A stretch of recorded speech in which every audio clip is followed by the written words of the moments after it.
Subscribe my YouTube channel math with Sufiyan.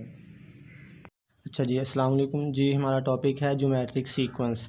Geometric sequence क्या होती है? Geometric sequence is a sequence in which each term is obtained by multiplying non zero constant r to the proceeding term. यानी कि geometric sequence वो sequence होती है जिसमें जो आपके पास टर्म होती है वो कैसे हासिल होती है? मल्टीप्लाई करने से। किसके साथ?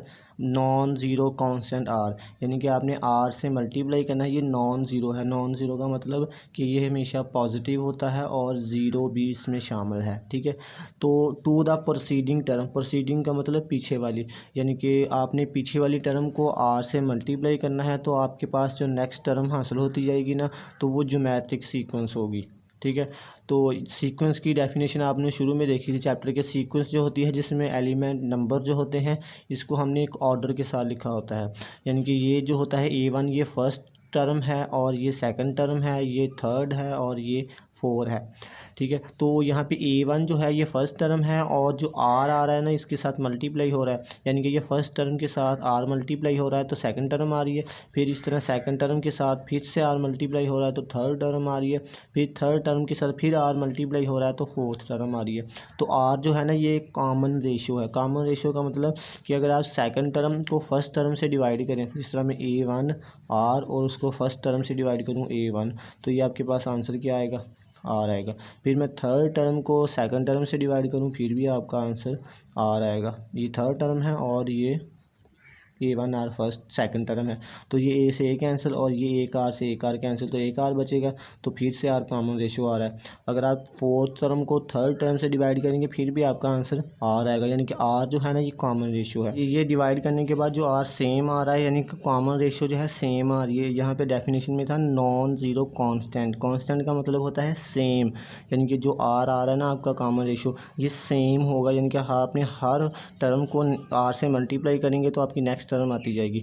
हेयर यहाँ पे A1 जो है यानी कि इसको आप लिख सकते हैं A1 R की पावर जो लिखी है वो ज़ीरो है, यानी कि ये फर्स्ट टर्म है तो उसको आप लिख सकते हैं, क्योंकि R की अगर पावर में किसी नंबर की पावर या वेरिएबल की पावर ज़ीरो हो तो वो 1 के इक्वल होती है।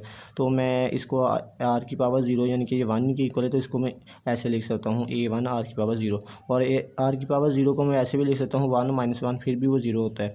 ये इसलिए लिखा है ताकि हम अगर आपके पास फर्स्ट सेकंड थर्ड टर्म हो तो आप इससे कोई भी टर्म फाइंड कर सकें, ये जनरल फार्मूला बनाने के लिए। यानी कि ये सेकंड टर्म है, ये कैसे आई थी? ये फर्स्ट टर्म को आपने आर से मल्टीप्लाई किया तो आपकी सेकंड टर्म आई। तो आर की पावर 1 है तो इसको मैं ऐसे भी लिख सकता हूँ 2 - 1। ठीक है, तो ये थर्ड टर्म कैसी आई? सेकंड टर्म को आर से मल्टीप्लाई किया तो ये थर्ड टर्म आई। ये फर्स्ट टर्म है उसको आर से मल्टीप्लाई किया तो ये थर्ड टर्म आई। तो आर की पावर 2 है तो इसको मैं ऐसे लिख सकता हूँ 3 - 1। ठीक है, ये फोर्थ टर्म है, ये थी कैसी आई? थर्ड टर्म को आर से मल्टीप्लाई किया तो ये आर की पावर 2 है तो इधर एक और मल्टीप्लाई करेंगे तो पावर सेम, वेरिएबल सेम हो तो पावर जमा हो जाएगी, 3 हो जाएगी। तो 3 को मैं ऐसे लिख सकता हूँ 4 - 1। अच्छा जी, आप इन चीज़ों से ये अंदाज़ा लगा सकते हैं कि आप इसकी जनरल टर्म कैसे लिख सकते हैं, यानी कि यह फोर्थ टर्म है तो वो कैसे आई? तो आपने फर्स्ट टर्म को आर से 3 दफ़ा आर से मल्टीप्लाई किया तो ये फोर्थ टर्म आई। इस तरह थर्ड टर्म कैसे आई? आपने फर्स्ट टर्म को आर से 2 दफ़ा मल्टीप्लाई किया। तो सेकंड टर्म कैसे आई? आपने फर्स्ट टर्म को आर से 1 दफ़ा मल्टीप्लाई किया। तो आपकी nth टर्म कैसे आएगी? आपने फर्स्ट टर्म को आर की पावर कौन कितनी होगी? n से एक पिछला नंबर जो होगा, यानी कि फर्स्ट टर्म को आपने r की पावर जो है n - 1 से मल्टीप्लाई करना है तो आपकी nth टर्म आएगी। और इसे जनरल टर्म भी कहते हैं, where an is the nth term और या general term of the geometric sequence. ठीक है, यानी कि इसकी मदद से आप कोई भी टर्म फाइंड कर सकते हैं। आप जी एग्जांपल नंबर 6 है, find the fifth and nth term of the geometric sequence. यानी कि ये उसने कहा है कि ये ज्योमेट्रिक सीक्वेंस है तो इसकी आपने फिफ्थ और nth टर्म फाइंड करनी है। अच्छा जी, पहले लिखते हैं, ये फर्स्ट टर्म है 1, ये 2 सेकंड टर्म है, ये थर्ड टर्म है और ये फोर्थ टर्म है। हेयर यहाँ की a जो है यानी कि जो आपका A1 है, यानी कि इसका मतलब ये फर्स्ट टर्म जो है वो क्या है? 1 है। तो अब आपने इसका आर फाइंड करना है कॉमन रेशियो। कॉमन रेशियो का मतलब यानी कि आपने सेकंड टर्म को फर्स्ट टर्म से डिवाइड करना है, फिर थर्ड टर्म को वो सेकंड टर्म से डिवाइड करना है, फिर फोर्थ टर्म को थर्ड टर्म से डिवाइड करना है। अगर तो आपका आंसर सेम आ रहा है तो इसका मतलब इनकी कॉमन रेशियो जो है इस पे आप ज्योमेट्रिक सीक्वेंस वाला फार्मूला लगा सकते हैं, ठीक है। यानी कि ये सेकंड टर्म को फर्स्ट टर्म से डिवाइड किया तो 2/1, फिर थर्ड टर्म को सेकंड टर्म से डिवाइड किया 4/2, फिर 2 आएगा, फिर फोर्थ टर्म को थर्ड टर्म से डिवाइड किया, यानी इन तीनों का जो आंसर है वो 2 आ रहा है। इसका मतलब 2 जो है वो कॉमन रेशियो है। तो यूजिंग आपने ये फार्मूला जनरल टर्म का जो अभी देखा है an a = a1 r⁻n - 1, तो जहाँ पे आपने a1 जो है पुट करना है वो a1 जो है वो a1 1 है, ठीक है। यहाँ पे a1 फर्स्ट टर्म और r जो है वो 2 है और उसकी पावर क्या है n - 1, तो यानी कि ये इसकी nth टर्म क्या आ जाएगी an = 2 ऐसे आ जाएगा, ठीक है, और इसकी पावर n - 1 और ये 1 मल्टीप्लाई होगा तो ये 2 वैसे ही आएगा, ठीक है। तो अगर आपने इसकी फिफ्थ टर्म फाइंड करनी है तो आपने n की जगह के सिंपली 5 पुट कर देना है, ठीक है। तो जहाँ पे n है ना, तो जहाँ पे आपने n की जगह 5 पुट कर देना है, तो 2n की जगह पे 5 पुट करेंगे -1, तो 5 में से 1 निकालेंगे 4 और 2 की पावर 4 का मतलब 2 को आपने 4 दफ़ा मल्टीप्लाई करना है तो 16 आएगा। इस तरह फाइंड नेक्स्ट है example 6-7, find the geometric sequence where the general term, यानी कि ये उसने दे दी हुई है कि ये जनरल टर्म है ज्योमेट्रिक सीक्वेंस की, तो आपने इसकी ज्योमेट्रिक सीक्वेंस फाइंड करनी है, यानी कि उसकी आपने टर्म फाइंड करनी है कि कौन कौन सी फर्स्ट टर्म होगी, कौन सी सेकंड टर्म होगी, ठीक है। ये उसकी nth टर्म है। अच्छा जी, पहले आपने पुट करना है n की जगह पे 1, यानी जहाँ पे n आ रहा है ना आपने n की जगह 1 पुट कर देना है। तो n की जगह 1 पुट किया इधर तो 1 आ गया, 4 आ गया, और यहाँ पे आपने n की जगह पे 1 पुट करना है तो 1 - 1 0 हो जाएगा। और किसी नंबर की पावर अगर 0 हो तो वो किसके इक्वल होता है, 1 के इक्वल होता है। तो आपने 4 को अब 1 से मल्टीप्लाई करना है, यानी कि इसके बाद नेक्स्ट स्टेप आएगा 4 × 1 आएगा, तो वो 4 के इक्वल आएगा, ठीक है। और उसके बाद n = 2 पुट करना है, तो सेकंड टर्म यानी आपकी a की जगह पे n 2 आ जाएगा, 4 वैसे ही, और n की जगह पे 2 आ जाएगा। तो 2 में से 1 निकाला तो 1 ही आ जाएगा, तो यानी कि 1 जो आप लिखते नहीं हैं, तो 4 को 4 से मल्टीप्लाई किया तो 16 आएगा, और ये माइनस जो है ये प्लस से मल्टीप्लाई होगा तो माइनस आएगा। अब n की जगह पे 3 पुट करें, तो n की जगह पे 3 पुट करें तो ये 3 - 1 हो जाएगा, यानी 2 आ जाएगा, और -4 का स्क्वायर क्या होगा 16 प्लस का होगा, क्योंकि अगर पावर इवन हो तो आपका आंसर पॉजिटिव आता है, ठीक है। तो फिर ये 16 जो है 4 से मल्टीप्लाई होगा तो आपका आंसर 64 आएगा। इस तरह अब n की जगह पे 4 पुट किया तो 4 - 1 जो है वो 3 आ जाएगा। अब -4 की पावर 3, यानी कि 4 को 3 दफ़ा मल्टीप्लाई करना है तो आपका आंसर माइनस में आएगा, फिर आपने उसको 4 से मल्टीप्लाई करना है तो आपका आंसर -256 आएगा। यानी कि आप इसकी ज्योमेट्रिक सीक्वेंस की टर्म लिख सकते हैं। तो इसका मतलब ये 4 जो है इसकी फर्स्ट टर्म है, -16 इसकी सेकंड टर्म है, 64 थर्ड है, और -256 जो है ये इसकी फोर्थ टर्म है, और आगे भी आप कर सकते हैं, ठीक है। तो उसने आपने कम से कम 3-4 टर्में फाइंड करनी है, ठीक है। बाकी इसका मतलब आगे भी आप इसकी टर्म फाइंड कर सकते हैं। अच्छा जी, एग्जांपल है आगे real life situations involving sequence and patterns, यानी कि जो हमारी हकीकी ज़िंदगी में सीक्वेंस और पैटर्न जो होता है वो शामिल होता है, वो कहाँ कहाँ पे होता है। यानी कि देयर आर 50 पैसेंजर्स, 50 मुसाफिर हैं in the first cabin of train, train का फर्स्ट जो कैबिन है उसमें 50 मुसाफिर हैं, and 100 passenger in the second cabin, और 100 जो मुसाफिर हैं वो दूसरे कैबिन में हैं, एंड 150 जो पैसेंजर हैं वो तीसरे कैबिन में हैं। If the number of the passenger increase in the same pattern, अगर तो कह रहा है कि पैसेंजर यानी मुसाफिरों की तादाद इसी पैटर्न, इसी तरीक़ाकार के मुताबिक जो है वो बढ़ रही है। Find the number of passenger in 8 cabin, तो आपने बताना है कि जो 8वां कैबिन होगा उसमें कितने मुसाफिर होंगे। यानी कि पहले कैबिन में 50 हैं, दूसरे में 100 हैं, तीसरे में 150 हैं। तो अगर तो पैसेंजर की तादाद जो है वो इसी पैटर्न के साथ बढ़ रही है, जैसे कि ये 50 है, उसके बाद 100 हो गया, फिर 150 हो गया, तो आपने बताना है अगर इसी पैटर्न के साथ मुसाफिरों की तादाद बढ़ रही होगी तो 8वें कैबिन में कितने मुसाफिर होंगे, ठीक है। तो इसकी सीक्वेंस क्या है, पहले 50 मुसाफिर थे, फिर 100 हो गया, फिर 150 हो गया, और आगे आपने फाइंड करनी है इसकी 8वीं टर्म, यानी कि फाइंड करनी है। तो अब देखें ये एक ज्योमेट्रिक सीक्वेंस, अर्थमेटिक सीक्वेंस है, सॉरी। अर्थमेटिक सीक्वेंस वो होती है जिसमें आपने सेकंड टर्म में से फर्स्ट टर्म को माइनस करें तो आपका आंसर वही आएगा जो आपने नेक्स्ट टर्म का डिफरेंस लेंगे। यानी कि अगर आप डिफरेंस लें, अगर आपका डिफरेंस सेम आ रहा है तो वो एक अर्थमेटिक सीक्वेंस होती है। यानी कि आप 100 में से 50 निकालें तो 50 आएगा, इस तरह 150 में से 100 निकालें तो भी 50 आएगा। इसका मतलब ये क्या है, एक अर्थमेटिक सीक्वेंस सीक्वेंस है। अगर अर्थमेटिक सीक्वेंस है तो इसकी फ़र्स्ट टर्म क्या है 50 है, A1 यानी कि फ़र्स्ट टर्म 50 है और इनका डिफरेंस क्या आ रहा है 100 में से 50 निकालें या 150 में से 100 निकालें तो आपका आंसर 50 आएगा। तो आपने टर्म कौन सी फाइंड करनी थी 8वीं, तो इसका मतलब n जो होगा वो 8 होगा। तो यह आपने फार्मूला पीछे पढ़ा होगा 2.1 में कि AN यानी कि nth टर्म फाइंड करने का फार्मूला क्या है अर्थमेटिक सीक्वेंस में, तो AN is equal to A1 प्लस n-1 डी, यानी यहाँ क्या आपके पास n जो है आपने पुट करना है, n की जगह पे क्या 8 पुट करना है, ठीक है। n की जगह पे 8 आ गया, यहाँ A1 जो है फर्स्ट टर्म 50 है, n की जगह पे आपने क्या पुट करना है 8 पुट करना है -1 और d जो है डिफरेंस जो आ रहा है वो 50 आ रहा है, ठीक है। अब 8 में से 1 निकालें 7 आएगा, अब 7 को 50 से मल्टीप्लाई किया 350 आ गया, 350 में 50 ऐड करें 400 आ गया। इसका मतलब ये है कि ये 400 पैसेंजर जो होंगे किस में होंगे in the 8 cabin of train का जो 8वां डब्बा होगा उसमें कितने पैसेंजर होंगे 400 मुसाफिर होंगे। तो ये जो है आपने निकाला किसकी मदद से, ये है अरिथमेटिक सीक्वेंस की मदद से, ठीक है।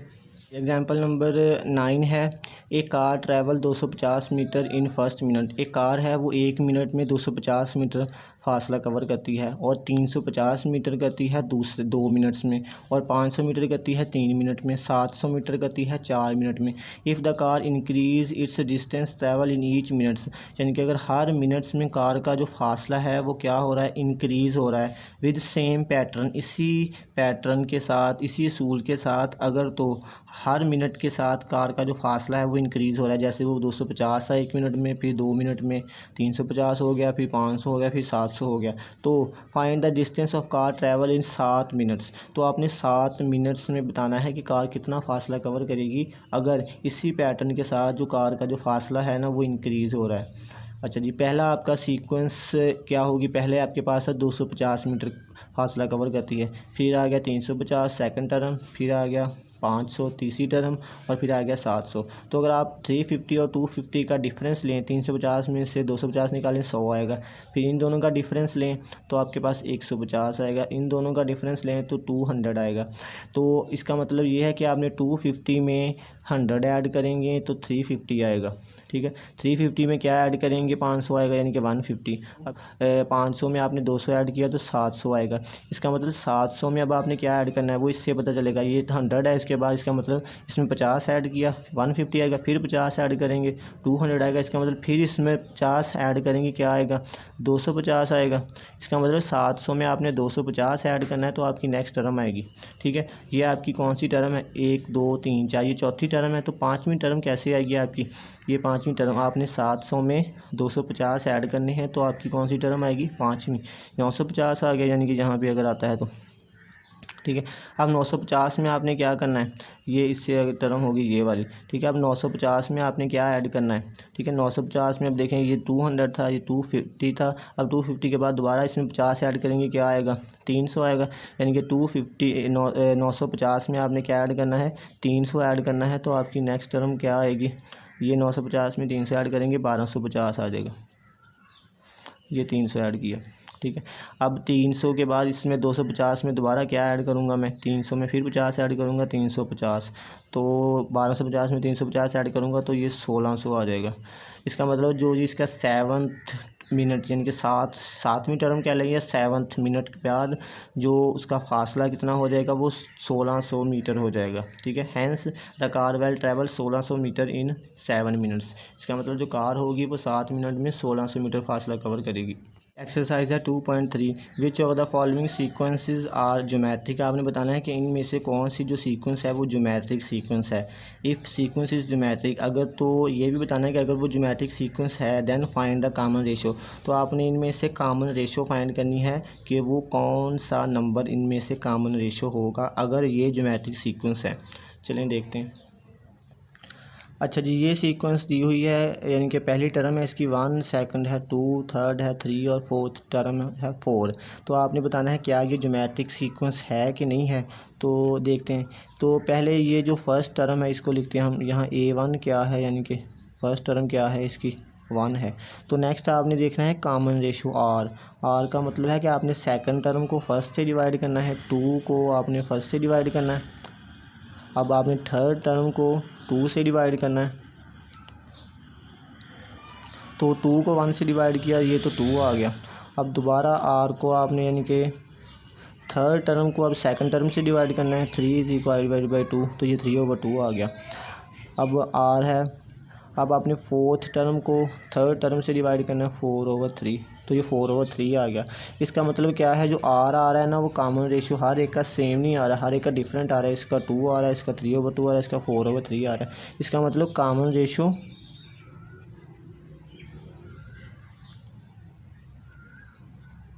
Common ratios are not equal, common ratio equal नहीं है, so it is not geometric sequence. ठीक है, कॉमन रेशियो आर जो है वो सेम नहीं आ रहा है, इसका मतलब ये ज्योमेट्रिक कॉमन रेशियो सेम नहीं है, तो इस वजह से ये ज्योमेट्रिक सीक्वेंस नहीं है। अच्छा जी, ये सेकंड क्वेश्चन, इसकी फर्स्ट टर्म क्या है, A1, वो है 10।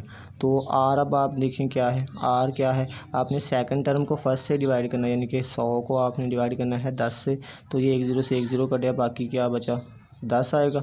अब नेक्स्ट कॉमन रेशियो जो है आपने 1000 को 100 से तकसीम करना है, 1000 को 100 से तकसीम करूँगा तो ये 2 0 से 2 0 कट गया, तो बाकी क्या बचा, 10। इसका मतलब जो कॉमन रेशियो आर आ रहा है वो क्या है, वो सेम आ रहा है। तो इसका मतलब क्या है, ये ज्योमेट्रिक सीक्वेंस है। ठीक है, कॉमन रेशियोज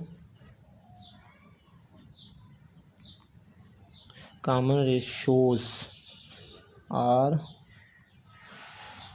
सेम कह लें या आप इक्वल कह लें। ठीक है, are same, so it is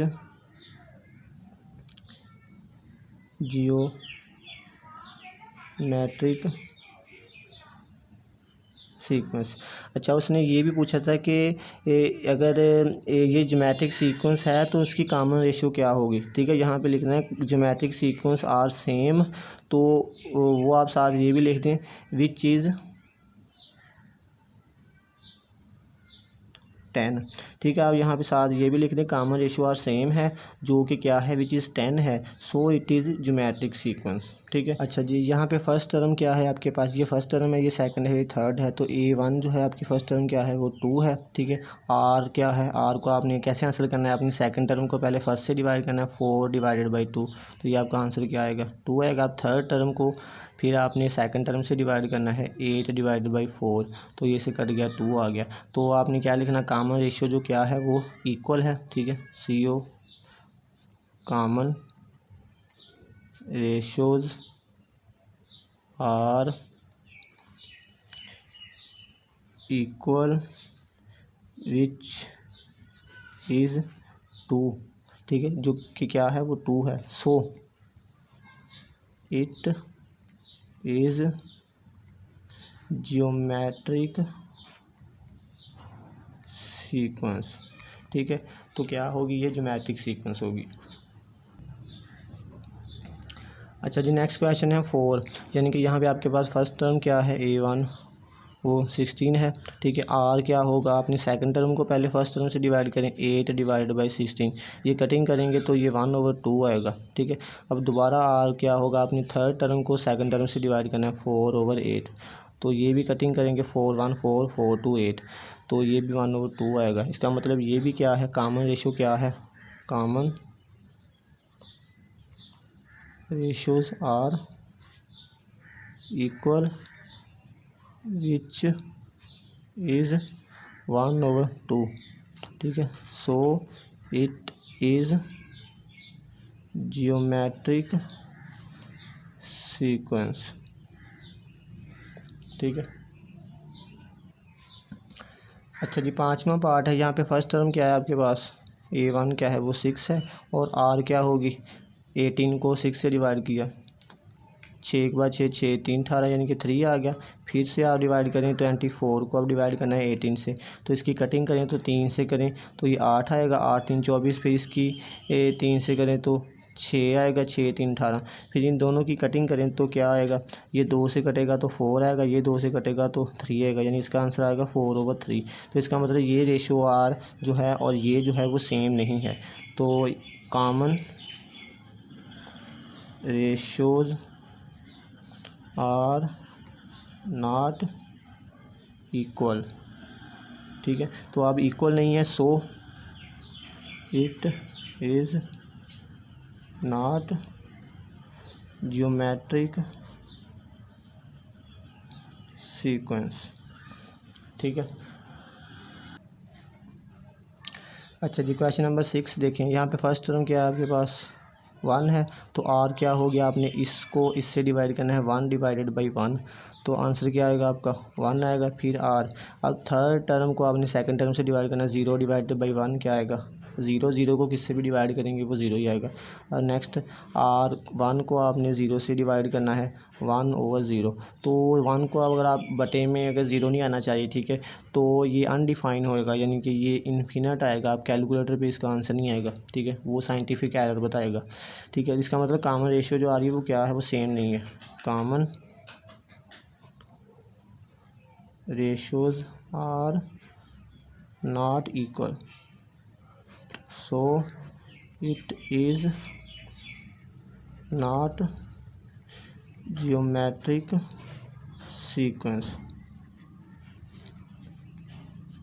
ji, question number 2 है, find the general term of the following geometric sequence. यानी कि उसने बताया हुआ है कि ये जो है ना, ये ज्योमेट्रिक सीक्वेंस है, तो आपने इसकी जनरल टर्म फाइंड करनी है। यानी कि अगर आप जनरल टर्म फाइंड कर लेते हैं तो आप इससे नेक्स्ट जितनी मर्जी टर्म फाइंड कर सकते हैं। ठीक है, चलें देखते हैं। अच्छा जी, आपने इसकी जनरल टर्म फाइंड करनी है, तो देखिए यहाँ पे ये इसकी फ़र्स्ट टर्म क्या है, ये a1 क्या है आपके पास, वो 1 है। ठीक है, और आपने इसका कॉमन डिफरेंस भी चेक करना है। ठीक है, r जो है r, यानी कि आपने पहले सेकंड टर्म को फर्स्ट से डिवाइड करें 4 डिवाइडेड बाई 1, तो आपका आंसर क्या आएगा 4 ही आएगा। फिर आपने नेक्स्ट रेशियो चेक करें, अब आपने थर्ड टर्म को सेकंड से डिवाइड करें, 16 को डिवाइड करें 4 से, फिर ये कट होगा तब भी 4 आएगा। अब दोबारा आपने नेक्स्ट टर्म देखें, 64 को 16 से डिवाइड करें तो ये भी 16 से कटेगा तो 4 आएगा, यानी कि कॉमन रेशियो क्या आ रही है आपकी 4 आ रही है। ठीक है, यानी कि आर है वो क्या है 4 है। तो अब आपने फार्मूला भी देखा था बुक पे, ये वाला जनरल टर्म फाइंड करनी है ज्योमेट्रिक सीक्वेंस की, तो बाय यूजिंग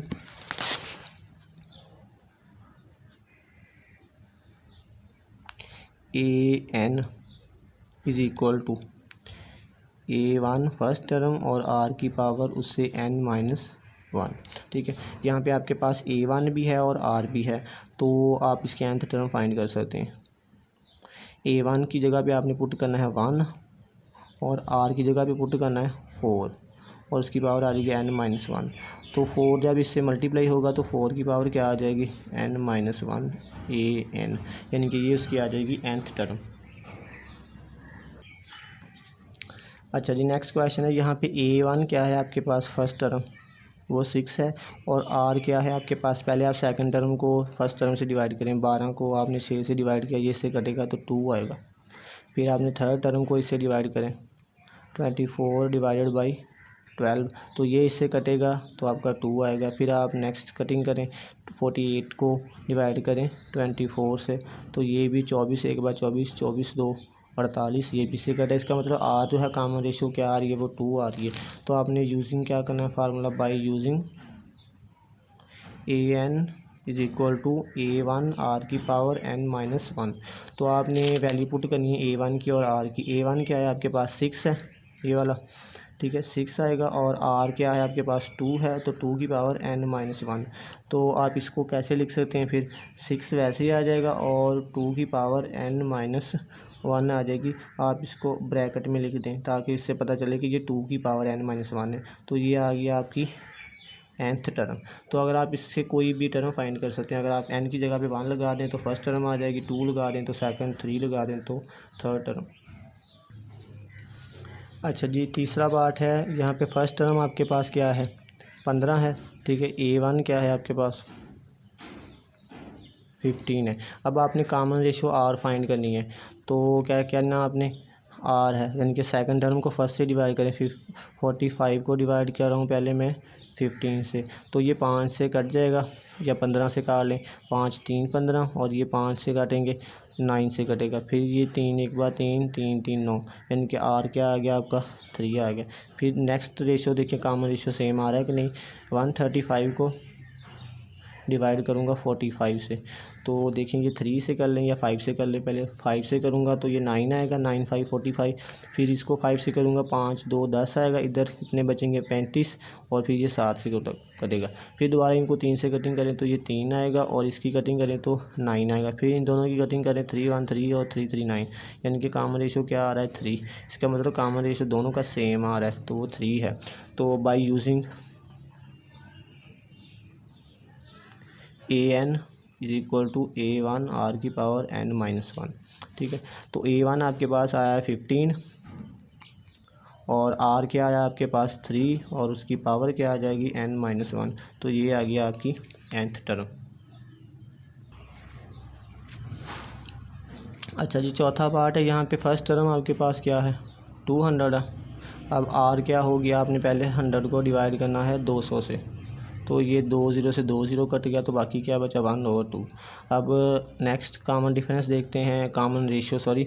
तो अब आपने क्या करना है, आपने इसको 50 को डिवाइड करना है 100 से, 50 को ऊपर रखना है और 100 से डिवाइड करना है, तो ये 1 0 से ये कटेगा, और 5 एक बार 5 5 2 10, यानी कि ये भी 1/2 आ गया। नेक्स्ट क्या करना है, आपने 25 को ऊपर रखना है और 50 से डिवाइड करेंगे, ये भी इससे कटेगा, तो ये 2 आएगा, तो ये भी 1/2। इसका मतलब कॉमन रेशियो जो है वो क्या है, r इज इक्वल टू 1/2 है। तो बाई यूजिंग